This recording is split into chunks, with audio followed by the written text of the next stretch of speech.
lá, meu povo, vamos ver aí uma revisão sobre os recursos minerais, né? Matéria aí do sexto ano, ok? Então, vamos lá. Então, a primeira tópico que eu separei para vocês aí é a questão das usinas hidrelétricas, né? Então, você sabe que, vamos lá, embora as hidrelétricas gerem energia considerada limpa, né, limpa entre aspas, né, por não emitirem gases poluentes durante a produção, sua construção provoca grande impacto ambiental, como alagamento de extensas áreas, perda da biodiversidade, mudança do curso dos rios, remoção de populações locais, ribeirinhas, indígenas, especialmente comunidades ribeirinhas e indígenas. Então você tem que tomar cuidado com os impactos da energia elétrica. Então você pode ter questões lá falando que a energia elétrica é uma energia limpa, que não provoca impacto nenhum. Então isso é mentira, essa questão vai estar errada. Cuidado com essas questões. Então se liga nesse tópico. Então, a usina hidrelétrica ela não tem impacto de emissão de gases poluentes, a questão toda. Você vai ter, né, a produção de energia elétrica provocada pelo movimento da queda d'água, da queda d'água. Então, isso gira lá a turbina e a turbina vai gerar lá a questão da energia elétrica, né? Você não precisa queimar nenhum componente para poder fazer a água evaporar, né? Vamos dizer assim, com uma termoelétrica, né? Tanto a termoelétrica movida a gás, movida a carvão, movida a produto radioativo, mineral radioativo.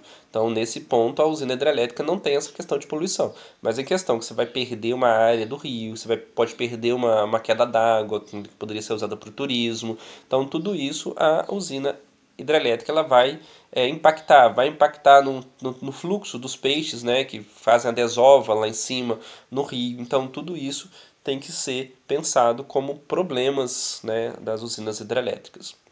Então tá aí a movimentação, né, da usina, esquema simplificado, né, a entrada da água, né, então você tem uma represa, né, então você tem a questão da queda da água, ela vai movimentar a turbina e a turbina movimenta o gerador e isso gera a energia, tá? Então isso aí é um esquema simplificado de funcionamento de uma usina hidrelétrica. Outro tópico que eu coloquei para vocês aí são as águas subterrâneas. Então você tem dois no Brasil. Tá? O Aquífero Guarani é um dos maiores reservas subterrâneas de água doce do mundo. Estende-se por Brasil, Argentina, Paraguai e Uruguai. No Brasil abrange principalmente as áreas do sul, sudeste e centro-oeste. Ele é fundamental para o abastecimento humano, irrigado, uso industrial, mas vem sofrendo com a exploração excessiva e contaminação de algumas áreas. Então, você tem no Brasil dois aquíferos. Você tem o aquífero Guarani e você tem o Saga, né, que é o sistema aquífero da Grande Amazônia. O Saga é até maior e ele pega ali basicamente todo o território nacional. O aquífero Guarani, ele pega o território nacional e outros países. Então, as questões podem brincar a respeito disso, colocar o aquífero Guarani somente no território nacional, que é errado, entendeu? E possui, né, outros países vizinhos que também faz parte desse aquífero, ok? Então tá aí, ó, tem 1,2 milhões de quilômetros quadrados, né? Então áreas como Brasil, Uruguai, Paraguai, Argentina, todos eles estão, né, debaixo, né? Esse aquífero está debaixo dessa estrutura desses países. Então tem só no Brasil são 800 quilômetros quadrados, então grande importância, pois possui grande parte da área mais densamente povoada, pega ali, né, o sul, um pedaço do sudeste brasileiro. Então pontos de poluição e uso compartilhado das águas. Então, um país, se ele acabar contaminando o aquífero, contamina para todo mundo. Tá? Então, responsabilidade em conjunto, ok? Próximo tópico que eu coloquei para vocês aí é questões dos impactos da Revolução Industrial. Então, Revolução Industrial, eu já falei para os meus alunos, eu divido o mundo em dois pontos, né? Primeiro, a Revolução Neolítico, quando o ser humano conseguiu domesticar plantas e animais, e o segundo marco seria a Revolução Industrial. Então, revisando aí, eu coloquei, ó. Então, aconteceu na Inglaterra, no século XVIII, uma produção em larga escala, só que com isso você tem, né, uma degradação do meio ambiente e um enorme impacto para a sociedade, tanto meio ambiente como sociedade nunca visto antes, né? Então, a questão da poluição é gigantesca. Então, vai modificar drasticamente a relação entre o ser humano e a natureza, o trabalho mecânico né, alterado profundamente em nossa sociedade, tanto no meio rural quanto no meio urbano. Então você vai ter uma mudança drástica. Então tá ali, ó. Durante a Revolução Industrial, os avanços das máquinas agrícolas aumentou a produtividade, mas reduziu a necessidade de mão de obra do campo. levando muitos trabalhadores a migrar para as cidades em busca de emprego nas fábricas. Além disso, o uso intenso do solo e das novas técnicas agrícolas trouxe impactos ambientais, como a degradação do solo, desmatamento. Então, tudo isso vai gerar problemas, né? Então, esses são alguns pontos, né, que você tem que estar atento, ok? Sobre a questão da Revolução Industrial. Outro ponto que eu coloquei aí são os recursos naturais renováveis e não renováveis. Então, são recursos minerais, então você tem ciclos, né?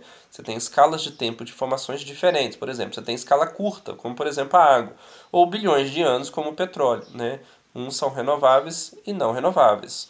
Então, você tem, recursos renováveis existem em grandes quantidades e se renovam rapidamente nos ciclos da natureza. Não quer dizer que não são inesgotáveis, né? Eles podem acabar também. Então você tem o ciclo do vento, a água, as marés, as plantas, os animais, são ciclos renováveis, devendo ser usados de maneira responsável para que gerações futuras também possam utilizá-lo. Tanto é que isso é um ponto que está lá na ONU, né? Você ter recursos, né, para o futuro, né, onde as civilizações consigam se desenvolver, mas sobrar, né, planeta para gerações futuras.